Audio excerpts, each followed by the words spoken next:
जय ST वैदिक शेतकरी मित्र हो, प्रश्न तुमचे उत्तर आमचे या सदरामध्ये आपलं स्वागत आहे। भास्कर घरटे यांनी एक प्रश्न विचारलेला आहे की प्लॉट खराब झाला तर हे जबाबदारी घेत नाही। भास्कर भाऊंच्या माध्यमातून मला सर्व शेतकऱ्यांना हे सांगायचं आहे की जे असा विचार करतात की एसटी वैदिकचे वितरक किंवा ऑफिसर जबाबदारी घेत नाही, तर मित्रांनो सर्वप्रथम आपण एक मुद्दा लक्षात घेतला पाहिजे। तुम्ही गेले 30 ते 40 वर्ष रासायनिक शेती करत आहात। रासायनिक शेतीने आतापर्यंत तुमची जमीन खराब झाली, तुमची अनेक पिकं वाया गेली, त्याच नंतर तुमचं पाणी दूषित झालं, तुमची माती दूषित झाली, घरामध्ये रोगराई पसरली, तरी सुद्धा तुम्ही आज रासायनिक शेती करताय, तिला संधी देताय। ते तुमची गॅरंटी घेतात का? नाही। तुम्ही जर त्यांच्याकडे गेलात तक्रार घेऊन, ते काय सांगतात की वातावरण तसं आहे, ते त्याची जबाबदारी वातावरणावर ढकलून बियाणावर ढकलून मोकळे होतात। एसटी वैदिक मध्ये आम्ही तुमची माती सुपीक होण्याची जबाबदारी घेतो आणि सर्वांना माहिती आहे की जर माती सुपीक असेल तर सुपीक मातीमध्ये पीक चांगलं येतं, कारण गेले 30-40 वर्ष तुम्ही सुपीक माती होती म्हणूनच तुम्ही आज शेती करू शकले। हे जगातील पहिलं असं तंत्रज्ञान आहे जे तुमची माती सुपीक करण्याची जबाबदारी घेतं। मग तुम्ही वापर करताना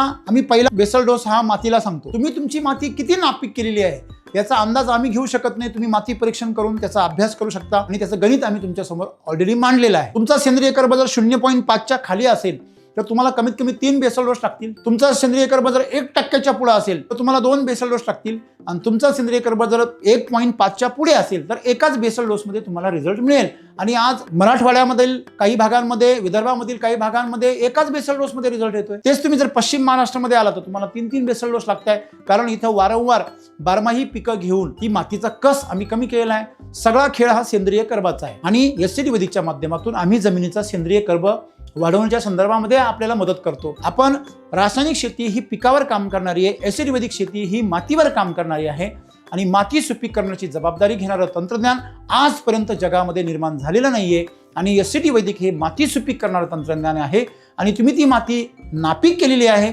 म्हणून तुम्हाला सुपीक करण्यासाठी तेवढा त्रास होतोय किंवा तेवढा वेळ लागतोय। तरी पण आम्ही सांगतोय का 3 बेसल डोस तुम्ही टाकण्याची तयारी घ्या, आम्ही तुमच्या पिकाची आणि तुमच्या मातीची पण गॅरंटी घेऊ। परंतु मित्रांनो ते 3 बेसल डोस, विधिपथ्य, साधना या सगळ्या गोष्टी आणि 100% एसटी वैदिकचा वापर आपण जर अभ्यास पूर्ण केला, आतापर्यंत हजारो लाखो शेतकऱ्यांमध्ये एकही शेतकऱ्याला या ठिकाणी अपयश आलेलं नाहीये। आपण कुठे कमी पडतो याचा आपण अभ्यास केला पाहिजे, आमच्या तज्ञांचं, आमच्या मार्गदर्शकांचं मार्गदर्शन घेतलं पाहिजे आणि त्यातून तुम्ही जर याप्रमाणे जर काम केलं, पोषण दिलं मातीला, कुणीही त्याची जबाबदारी घेण्याची गरज पडणार नाही, कारण वापर सर्वस्वी तुमच्या हातात आहे। तंत्रज्ञानाच्या रिझल्टची आम्हाला खात्री आहे, आम्ही त्याची जबाबदारी घेऊ शकतो, परंतु वापरा संदर्भामध्ये आम्ही त्याची जबाबदारी घेऊ शकत नाही। आणि म्हणून मित्रांनो रिझल्टच्या बाबतीमध्ये आम्ही माती सुपीक होण्याची गॅरंटी घेऊ शकतो। 3 बेसल डोस नंतर मी जर संपूर्ण अशा प्रकारे जर सगळं 100% जर फॉलो केलं तर तुमच्या पिकाची जबाबदारी तुम्हीच घ्याल, एवढं सुंदर तुमचं पीक येईल। धन्यवाद।